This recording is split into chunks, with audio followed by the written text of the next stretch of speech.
Assalamualaikum warahmatullahi wabarakatuh. Saya Taufik Putra Setiana dari kelas 11 TKJ 2 ingin mempresentasikan hasil karya ilmiah saya yang berjudul pembuatan pupuk cair dan dengan memanfaatkan air kelapa dan urin serta limbah sisa air pencucian beras.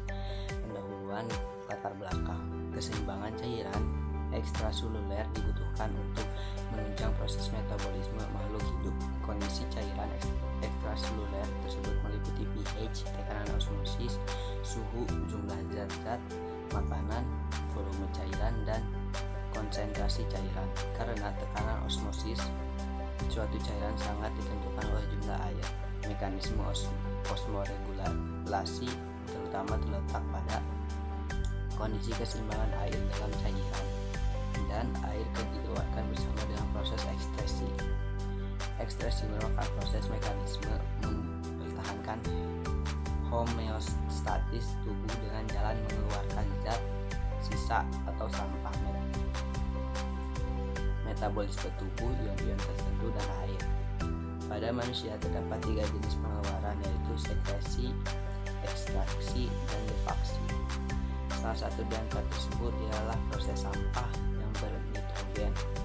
Tujuannya yaitu menciptakan pupuk alternatif yang ekonomis, menunjang proses pertumbuhan tanaman, dan menambah unsur hara yang berkurang, memanfaatkan hasil ekspresi hasil konsumsi dan bahan konsumsi menjadi pupuk alternatif. Rumusan masalahnya yaitu apakah zat kimia dan unsur-unsur yang terkandung dalam air seni, kelapa, dan air limbah organik berupa air bekas cucian beras. Apakah yang kedua, apakah yang dimaksud dengan pupuk alternatif organik? Yang ketiga, bagaimana tahap pembuatan pupuk alternatif? Yang kedua, pembahasan yaitu fungsi unsur hara bagi tanaman. Tiap-tiap unsur hara mempunyai fungsi atau khasiat tersendiri dan mempengaruhi proses-proses tertentu dalam perkembangan dan pertumbuhan tanaman. Berikut ini uraian singkat fungsi atau khasiat unsur hara bagi tanaman, yaitu karbon, 2 oksigen, 3 hidrogen, 4 nitrogen, 5 fosfor, 6 kalium, 7 kalsium, 8 magnesium, 9 belerang, 10 besi, 11 mangan, 12 tembaga, 13 seng, 14 molibdenum, 15 boron, 16 kloror. Yang kedua itu air kelapa. Air merupakan kebutuhan mutlak manusia yang wajib dikonsumsi. Begitu juga dengan air satu ini, yaitu air kelapa. Kebanyakan dan lazimnya air kelapa digunakan untuk kebutuhan masak dan minuman elektrolit. Kelapa terbagi atas 2, yaitu kelapa muda dan kelapa tua. Kelapa juga dibagi atas 2 warna, yaitu kelapa hijau dan kelapa kuning.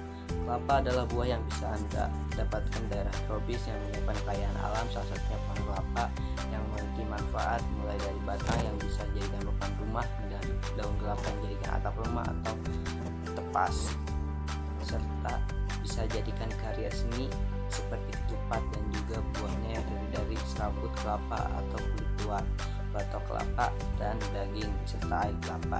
Yang ketiga, air seni. Hampir seluruh masyarakat dunia memanfaatkan toilet atau WC atau yang disebut kamar mandi untuk bertujuan membuang hasil ekskresi, baik itu buang air kecil maupun buang air besar. Dalam hal ini yang menjadi pandangan dan tujuan puasan ialah hasil dari buang air kecil, yaitu air seni atau urin. Air adalah sisa hasil metabolisme tubuh yang harus dibuang karena tidak lagi digunakan. Selain itu, karena aromanya yang tidak enak atau mengganggu makannya, urin sangat tidak disenangi orang. Itulah sebagian dari pendapat kebanyakan orang mengenai seni atau urin. Urin tergolong hasil ekskresi ginjal yang menyaring semua hasil akhir metabolisme dan menetralisir dari zat-zat yang terdapat dalam darah. Berdasarkan regulasi tekanan osmotik ditinjau dari sudut higien, nyatanya sama sekali tidak kolot dan tidak mengandung bakteri serta steril dibandingkan dengan tinja. Ratusan senyawa seperti lisin, metionin, glukosa, asam askorbat, vitamin C, zat besi, magnesium, dan potasium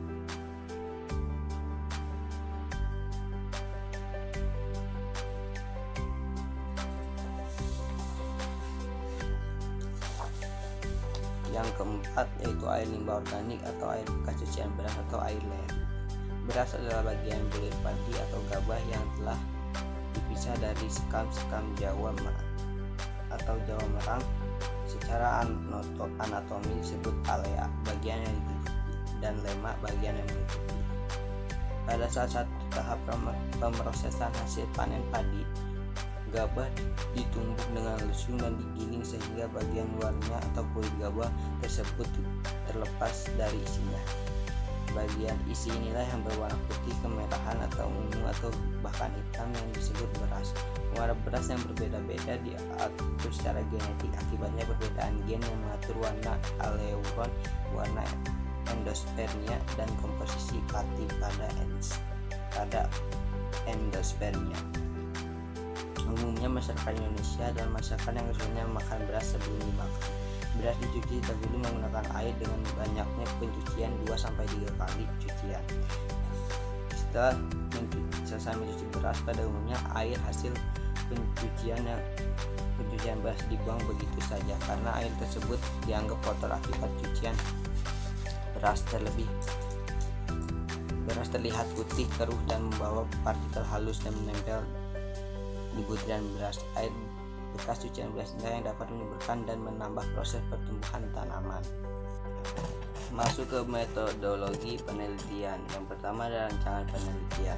Penelitian ini merupakan penelitian yang menggunakan tanaman umbi-umbian. Dalam hal ini yaitu ketela pohon, ubi kayu atau singkong. Manihot utilisma adalah perdu tabunan tropika dan subtropika dari suku Euphorbiaceae. Umbinya dikenal luas sebagai makanan pokok penghasil karbohidrat dan daunnya sebagai sayuran serta bunga melati Thailand. Yang kedua ada waktu dan tempat penelitian. Penelitian ini dimulai pada tanggal 20 September sampai 30 Oktober 2014 di Asrama Sengkain Binaan Provinsi Sumatera Utara, Kelurahan Karangberombak, Kecamatan Medan Barat, Kota Medan. Yang ketiga ada desain penelitian.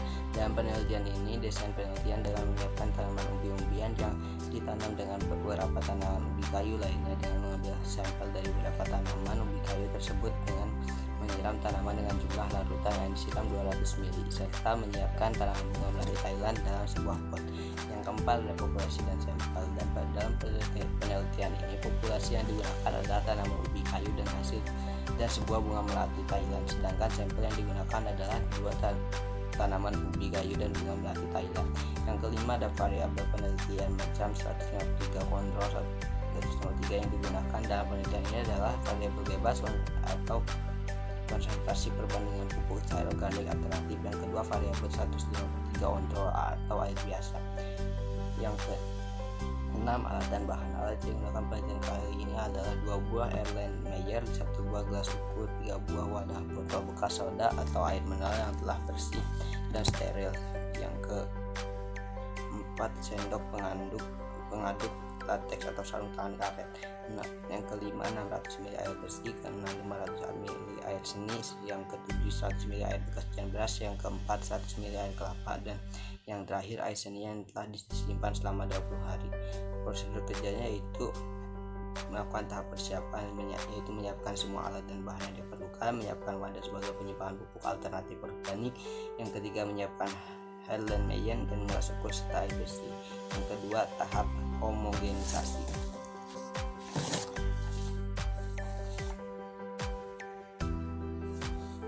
Yaitu pertama masukkan air seduh ke dalam gelas ukur, kedua masukkan air bekas cucian beras ke dalam gelas ukur yang telah terisi air seni, yang ketiga masukkan air kelapa ke dalam kedua campuran larutan sebelumnya yang keempat masukkan ketiga larutan yang telah dicampur ke dalam Erlenmeyer, dan kelima melakukan proses homogenisasian, yang keenam menempatkan di dalam wadah berupa botol bekas dan pastikan tertutup rapat.